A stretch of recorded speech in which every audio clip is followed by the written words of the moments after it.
हरे कृष्णा, राधे राधे सभी भक्तों को। और आप सभी का एक बार फिर से स्वागत है हमारे YouTube चैनल केशु शॉर्ट्स में। और आज की वीडियो में हम बात करेंगे रमा एकादशी व्रत के बारे में कि यह कब किया जाएगा, क्या पूजा विधि है और इसकी व्रत कथा के बारे में। वीडियो शुरू करने से पहले आप सभी से प्रार्थना है कि वीडियो को लाइक और शेयर जरूर करें। तो चलिए शुरू करते हैं आज की वीडियो। हिंदू धर्म में एकादशी व्रत का बहुत महत्व है और कार्तिक मास के कृष्ण पक्ष में आने वाली एकादशी को रमा एकादशी कहा जाता है। और इस दिन भगवान विष्णु का पूरे विधि विधान के साथ पूजन किया जाता है।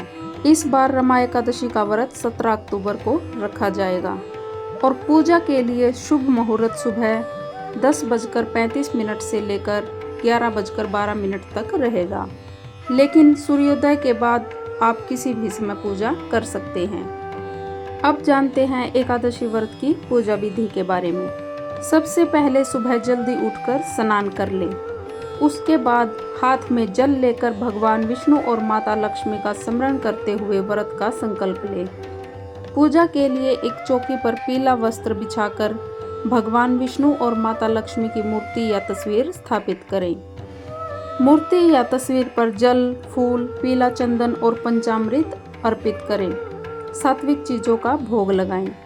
घी का दीपक जलाकर भगवान विष्णु की आरती करें और व्रत कथा सुनें। अधिक से अधिक ओम नमो भगवते वासुदेवाय मंत्र का जाप करें और अगले दिन शुभ मुहूर्त में व्रत का पारण करें। और अब जानते हैं रमा एकादशी व्रत की कथा के बारे में। जो व्यक्ति एकादशी का व्रत करता है उसे वैकुंठ में स्थान प्राप्त होता है। साथ ही धरती लोक पर जब तक वह रहता है उस पर भगवान विष्णु की विशेष कृपा बनी रहती है। अब जानते हैं रमा एकादशी की व्रत कथा के बारे में। युधिष्ठिर ने पूछा, जनार्दन, मुझ पर आपका कोह है, अतः कृपा करके बताइए कार्तिक कृष्ण पक्ष में कौन सी एकादशी होती है। भगवान श्री कृष्ण बोले, हे राजन, कार्तिक के कृष्ण पक्ष में जो परम कल्याणमयी एकादशी होती है वह रमा के नाम से विख्यात है। रमा परम उत्तम है और बड़े बड़े पापों को हरने वाली है। पूर्व काल में मुकुंद नाम से विख्यात एक राजा हो चुके हैं जो भगवान श्री विष्णु के भक्त और सत्यव्रती थे। निष्कंटक राज्य का शासन करते हुए उस राजा के यहाँ नदियों में श्रेष्ठ चंद्रभागा कन्या के रूप में उत्पन्न हुई। राजा ने चंद्रसेन कुमार शोभन के साथ उसका विवाह कर दिया। एक समय की बात है, शोभन अपने ससुर के घर मंदराचल पर्वत पर आए। उनके यहाँ दशमी का दिन आने पर समूचे ढिंढोरा पिटवाया जाता था कि एकादशी के दिन कोई भी भोजन न करे। डंके की घोषणा सुनकर शोभन ने अपनी प्यारी पत्नी चंद्रभागा से, अब मुझे इस समय क्या करना चाहिए, इसकी शिक्षा दो। चंद्रभागा बोली, प्रभो, पिता के घर पर तो एकादशी को कोई भी भोजन नहीं कर सकता। हाथी, घोड़े, हाथियों के बच्चे तथा अन्य पशु भी अन्न, घास तथा जल तृण का आहार नहीं करने जाते। फिर मनुष्य एकादशी के दिन कैसे भोजन कर सकते हैं। हे प्राणनाथ, यदि आप भोजन करेंगे तो आपकी बड़ी निंदा होगी। इस प्रकार मन में विचार करके अपने चित्त को दृढ़ कीजिए। शोभन ने कहा, प्रिय, तुम्हारा कहना सत्य है, मैं भी आज उपवास करूंगा। देव के जैसा विधान है वैसा ही होगा। भगवान श्री कृष्ण कहते हैं, इस प्रकार दृढ़ निश्चय करके शोभन ने व्रत के नियम का पालन किया। शुद्धास्व उसके शरीर में पीड़ा होने लगी, अतः वे बहुत दुखी हुए। भूख की चिंता में पड़े पड़े सूर्यास्त हो गया। रात्रि आई जो हरि पूजा, प्रायण तथा जागरण में आसक्त वैष्णव मनुष्यों का हर्ष बढ़ाने वाली थी, परंतु वही रात्रि शोभन के लिए अत्यंत दुखदायिनी हुई। सूर्योदय होते होते उनका प्राणांत हो गया। राजा मुकुंद ने राजोचित कोष्ठा से शोभन का दाह संस्कार कराया। चंद्रभागा पति का प्रालौकिक कर्म करके पिता के ही घर पर रहने लगी। नृपश्रेष्ठ रमा नामक एकादशी व्रत के प्रभाव से शोभन मंदराचल के शिखर पर बसे हुए परम रमणीय देवपुर को प्राप्त हुआ। वहाँ शोभन द्वितीय बेर भांति शोभा पाने लगा।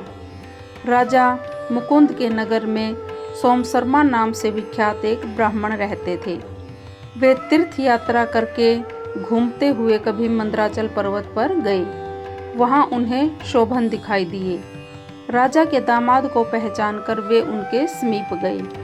शोभन भी उस समय द्विज श्रेष्ठ सोम शर्मा को आया जानकर शीघ्र ही आसन से उठकर खड़े हो गए और उन्हें प्रणाम किया।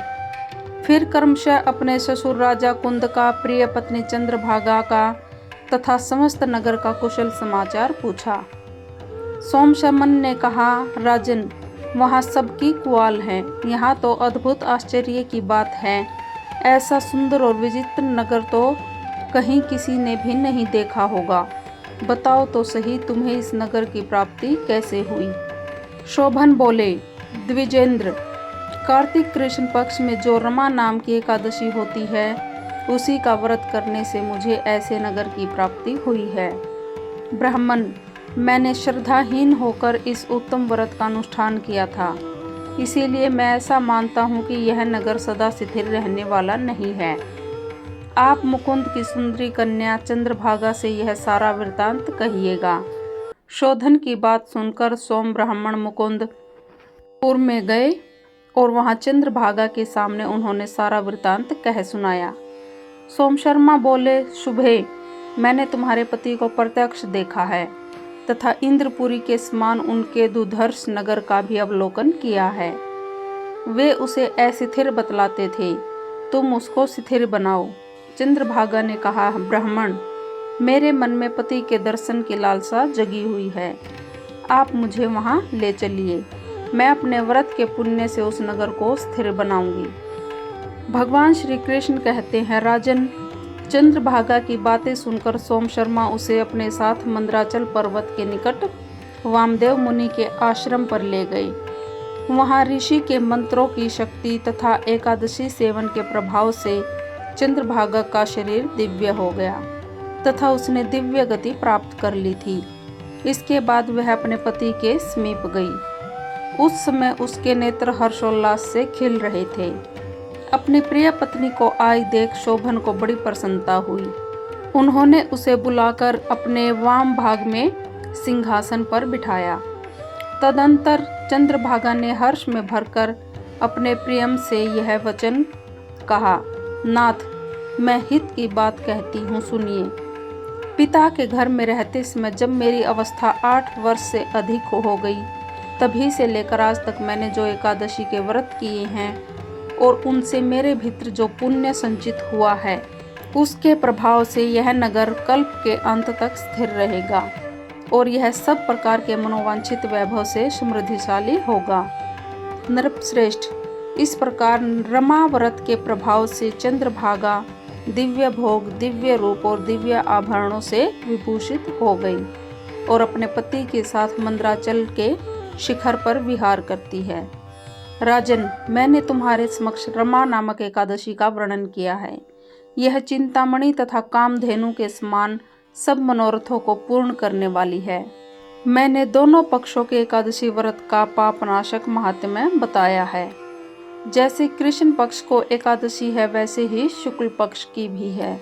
उनमें भेद नहीं करना चाहिए। जैसे सफ़ेद रंग की गाय हो तो काले रंग की गाय का दूध भी दोनों का एक जैसा ही होता है। इसी प्रकार दोनों पक्षों की एकादशियों का समान फल देने वाली होती हैं। मनुष्य एकादशी का महात्म्य सुनता है, वह सब पापों से मुक्त ये श्री विष्णु लोक को प्रतिष्ठित होता है। तो ये थी पुण्य रमा एकादशी की पावन कथा। अगर आप सभी को यह कथा पसंद आई हो तो वीडियो को ज़्यादा से ज़्यादा लाइक कीजिए और शेयर कीजिए और मन में सच्ची श्रद्धा रखते हुए भगवान श्री हरि का ध्यान रखते हुए कथा को सुनिए। भगवान श्री विष्णु आप सभी पर अपनी कृपा बनाए रखे। हरे कृष्णा। जय श्री हरि नारायण।